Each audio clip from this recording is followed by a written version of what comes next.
Welcome. The last class, we talked about the Greeks, we talked about the Middle Ages, we talked about sacred and secular music and the development of monophonic music to polyphonic music.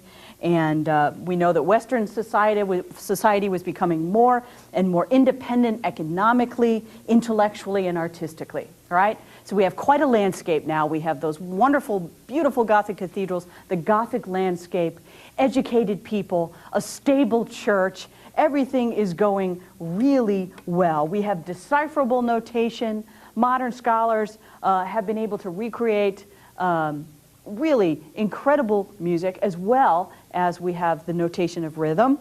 People, however, in this next century will become skeptical of the authority of the church to order and control all of life's activities.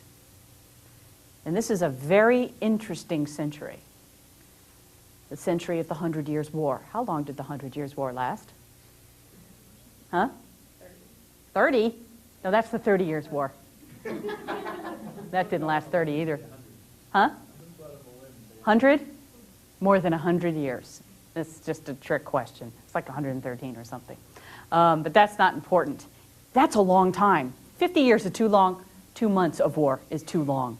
So what we have is the 100 Years' War and 1348, the year of the Black Plague, or bubonic plague.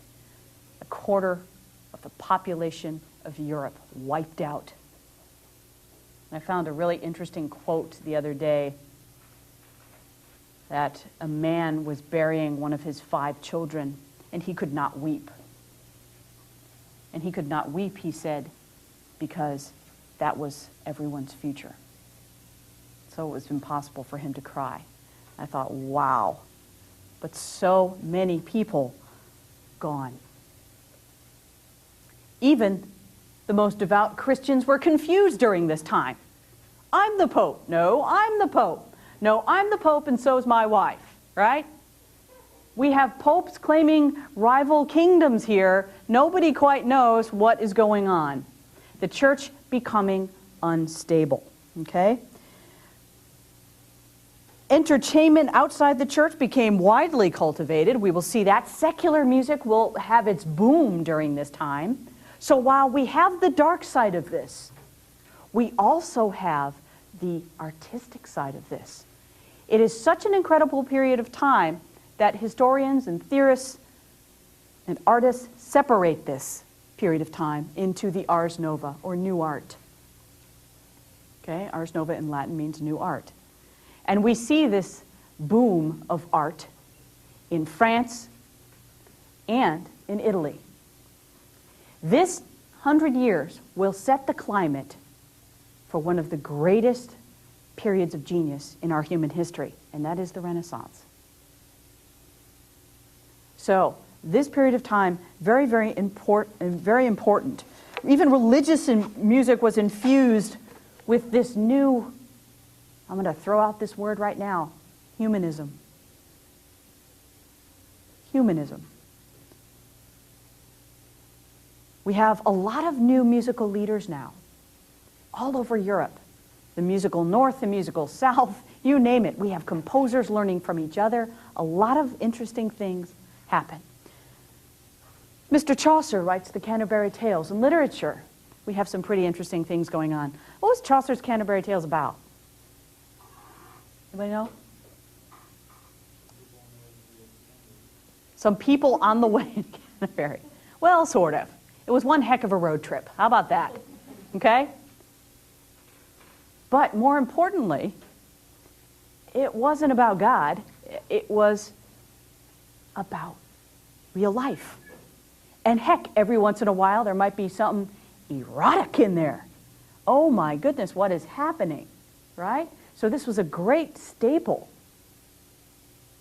looking at this period of time. And now I'm going to show you what happens with music and art. With art, first, we have the great painter, often referred to as the painter of emotion, often referred to as the painter, one of the first real painters.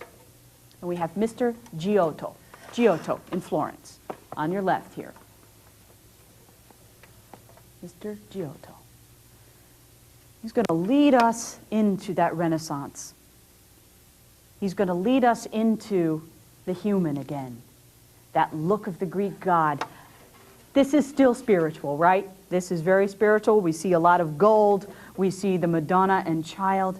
But now she is becoming more human.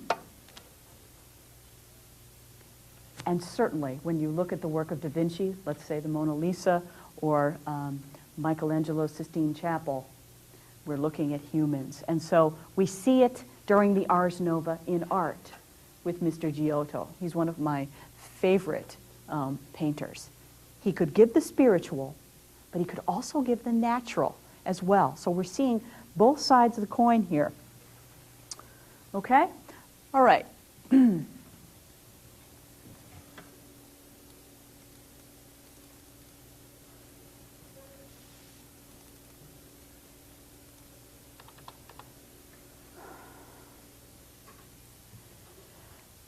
Now, because of this rise of humanism, we have a boom of secular music. Secular music.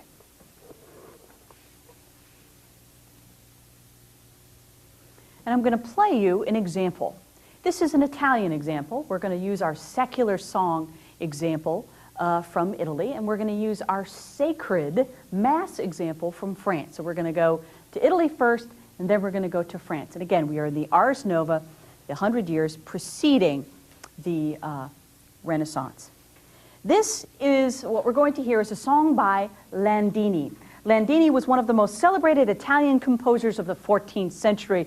He was born near Florence, where he worked most of his life, and get this, he was blind from childhood. And I always remembered Landini on tests because I thought that was amazing. He was blind from childhood. He was a famous organist, he was a poet, and he was a scholar. And friends, I'm going to say this a lot during this time. Not only do we have composers, these composers wrote their own poetry, and they were brilliant people. The composer is very different in the Ars Nova. The composer is a man of the world, not just a man of the church. And the secular emphasis of the 14th century music is illustrated by Landini's works, which consists exclusively of Italian songs. 2 or 3 voices. Please remember, we're in polyphonic music. We're not in monophonic music anymore. And of course, these beautiful songs are either nature-related, love-related, politically related. This song is simply called Ecco la primavera, which means spring has come. It is a very carefree song for 2 voices, and I will read you the text before we listen to it. Spring has come, it makes the heart joyful. Now is the time to fall in love and be happy. We see the air and the fine weather, which also calls us to be happy. It is a sweet time. Everything is beautiful. Flowers and fresh green grass cover the meadows, and the trees, too, are in blossom. Spring has come. It makes the heart joyful. Now is the time to fall in love and be happy. Notice we have the same words at the beginning than we do at the end, which unifies the composition. Now, a little further with this, this is called a ballata, okay? And that's not that important. I would rather you remember it as an Italian secular song at this point. But the ballata did have a form. It is an Italian poetic form specifically. And what I want you to listen to is what is so interesting about this specific recording. We're going to hear an early trombone and a tenor shawm, which is one of the early forerunners of the oboe. And we have also the voice as well. And this was quite common. You could have not only 2 parts maybe singing, you could have parts played on instruments as well. Now, would this be done in a church at this point? Even though the church was unstable, I don't think so. I don't think so. Where would this be done? On the town square? Maybe. Sure. Just gallivanting around about the entrance of spring. Everybody knows what that feels like. Okay? So, Ecco la primavera, and this is Landini, 14th century.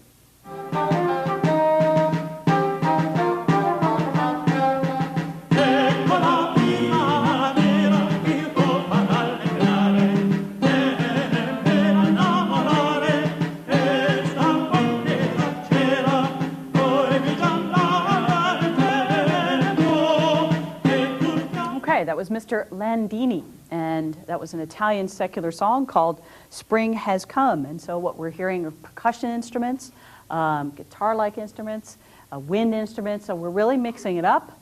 And this would probably be done as courtly entertainment. And again, the composer is not only working in the church, the composer is probably also working for a court, and very often would present to the court music. This is something that we're going to talk about for a very long time, and it's called the patronage system. And patrons, not only the church, but also the courts of kings and queens and princes and princesses. So that is the secular part of the Ars Nova, a little taste of that. Now, the sacred part. One of the most important composers of the Ars Nova was Guillaume de Machaut. Guillaume de Machaut. His life spanned much of this century. And like many of his composers, colleagues, and composer colleagues, it's hard to say, Machaut composed not only secular music, but also sacred music. Born 1300, died 1377. And like I said before, not only a musician, composer, but he was also a poet as well. Born in France, in the province of Champagne, and though he was a priest, Machaut spent most of his life as a court official with various royal families. Okay? And he composed really interesting music. And I think as far as development, Machaut did quite a bit for really going out on a limb and being radical. One of the most important pieces that he composed was the Mass de Notre Dame. The Mass de Notre Dame. One of the finest compositions known to the Middle Ages. Okay, one of the finest compositions, but also of great historical importance. It is the first, and I'll say this again, okay? It is the first polyphonic treatment of the Mass Ordinary by a known composer. And I will say that again. Don't try to write it down. It's not that important. What is important is remembering this piece of music as a musical whole. Just like the first time we're going to hear a symphony, it's a musical whole. We're not listening to splices of things. This piece is a musical whole. It is going to set the stage for Mozart to write his C minor Mass, for Bach to write his B minor Mass. It is a musical whole. Now, how is it a musical whole? First of all, it contains 4 balanced lines of music. It's a 4-voice texture. 4 balanced lines of music. And what he did was he took the Mass Ordinary, and this is why, again, why we went over those important little texts called the Mass Ordinary. He took the Mass Ordinary, the Kyrie, the Gloria, the Credo, the Sanctus, and the Agnus Dei, and he made it a whole piece of music, using all of those texts as movements. Okay?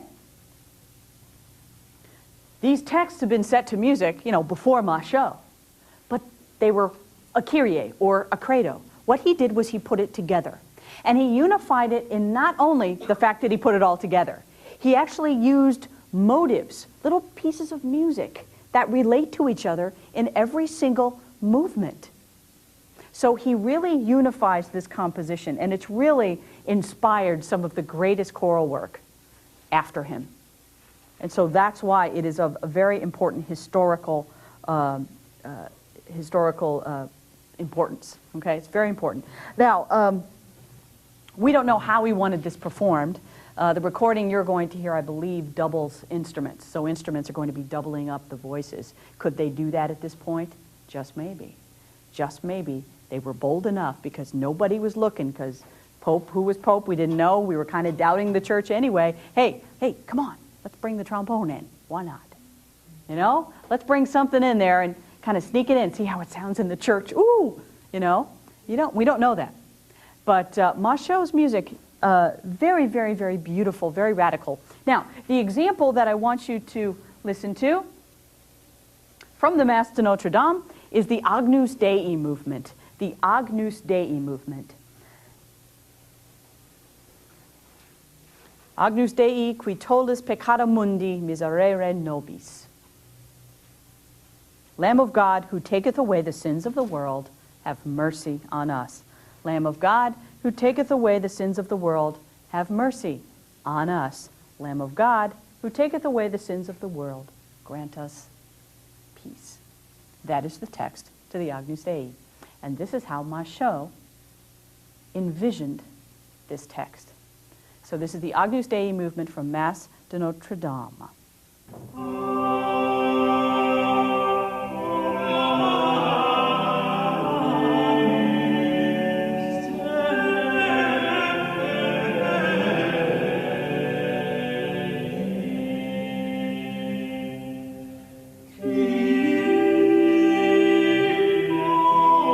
Okay, this prayer of mercy and peace has beauty. It has phrases, it has themes, it has 4 unique and individual voices. He knew how to construct now. He wasn't just looking at this line and then this line and then this line when he was composing. He was looking at how they interrelate. And this is going to set up, certainly, what the music of the Renaissance is going to sound like. Another interesting fact about Machaut is that in his secular music, he actually used decorated manuscripts. For example, if it was a princess's birthday, he'd write her a song and he'd put it in a big heart and he would decorate the manuscript. And that's the reason why a lot of and he could have worked for Hallmark for sure. You should see some of these. They're amazing. But that's why a lot of his music survives, is because of these just highly decorated manuscripts. So, back to the Mass de Notre Dame. First polyphonic treatment of the ordinary of the Mass, and this model will set the stage for composers to do the same. And this tradition of writing for the Mass gives very valuable insight into the long span of music and changing styles. We'll come back to the Mass and see where it goes, okay? We also heard in this example a lot of complex rhythmic patterns. Rhythm is starting to get a little out of control here, as we can see. That's not going to happen in the Renaissance as much. The Renaissance, we'll hear a lot of wonderful flowing music that's very homogeneous. Right now, the rhythm is very disjunct, and they were getting away with it. There's a lot of experimentation with rhythm. Okay, so that was Machaut. Now, this whole climate, this idea of the human, leads the way to what? Leads the way to the age of the Renaissance. The period of the Renaissance, the age of rebirth. Renaissance actually means rebirth.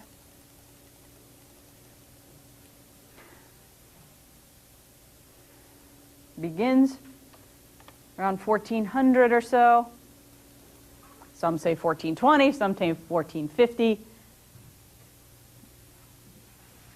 The age of rebirth, the age of intense creativity. We are now out of the Dark Ages again. We have the rebirth of what? We have the rebirth of the human spirit. The spirit that was crushed with the plague in the years previous and with poverty. And now we come out of that. It was also a period of exploration and adventure. We have the voyages of Columbus, Magellan, and da Gamba. Da Gamba. No, that is a musical instrument. Da Gama. Ah, that's funny. All of my musician friends are laughing out there. It was certainly an age of curiosity and an age of individualism. We had the great Da Vinci.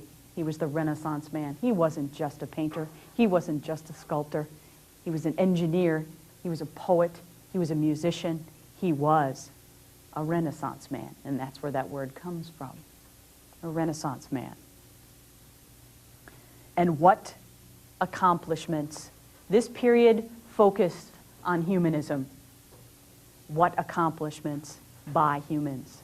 Some of the greatest accomplishments, I think, in human history. The art of Botticelli, Da Vinci, Michelangelo, Raphael, Very important. And look what happens. And I'm just going to turn the page here. Look what happens. Okay, everybody. Here we are. We're out of self-denial. Everybody take their clothes off. Woohoo! Right? We have, oop, wrong one. We have, who's this? Anybody know? I spent an hour in this room in the Uffizi Gallery in Florence. It's called Botticelli. Right? Venus on the half shell. Naked. Right? The body is beautiful. Right? She looks real. Right? She looks real. She looks beautiful. And then you see the work of Michelangelo, the work on the Sistine Chapel. Any of you who have ever seen it, it is quite a sight to behold.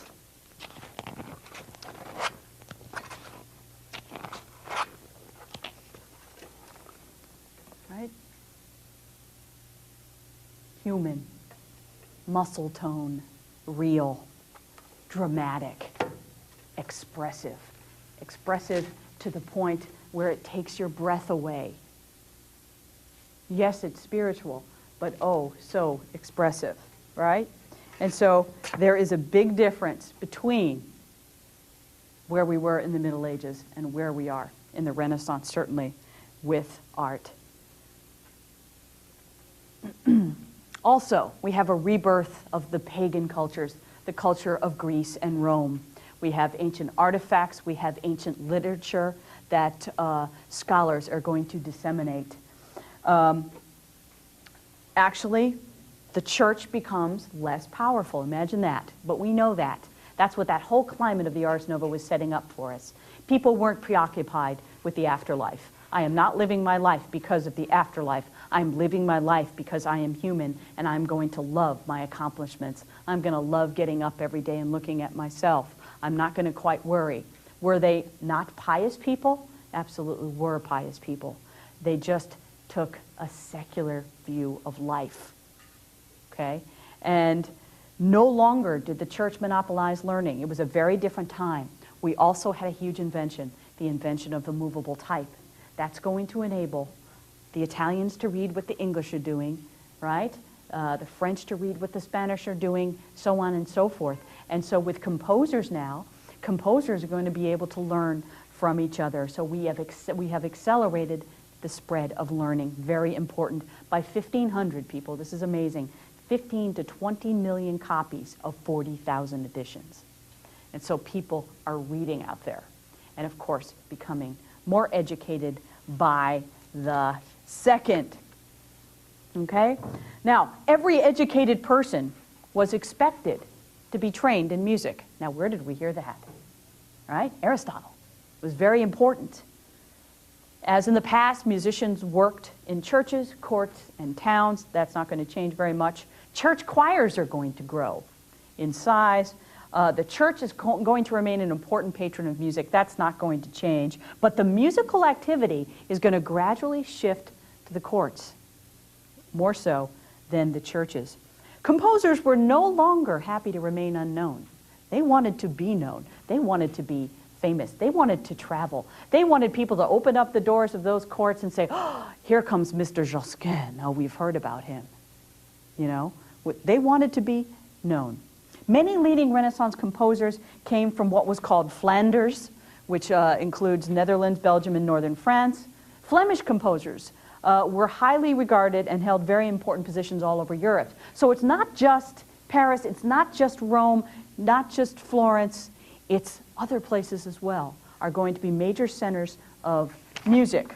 Okay? So, let's get these notes here.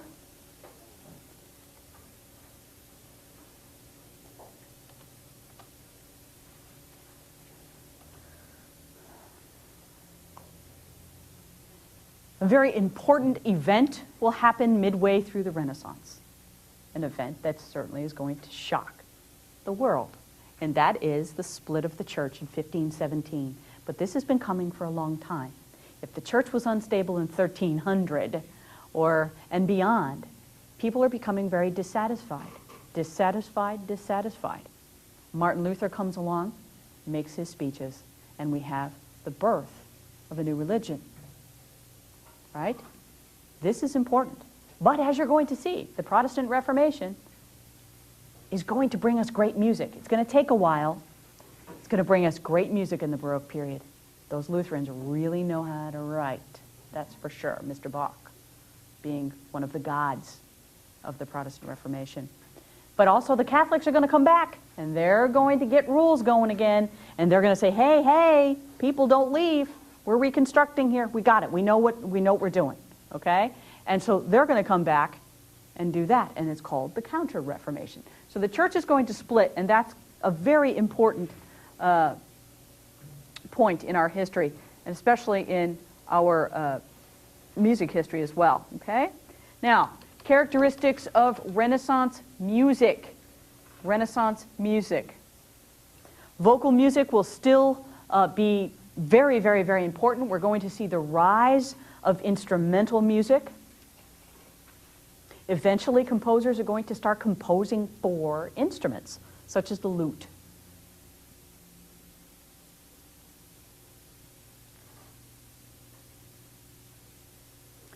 The humanistic interest in language is going to create a very close relationship between words and music.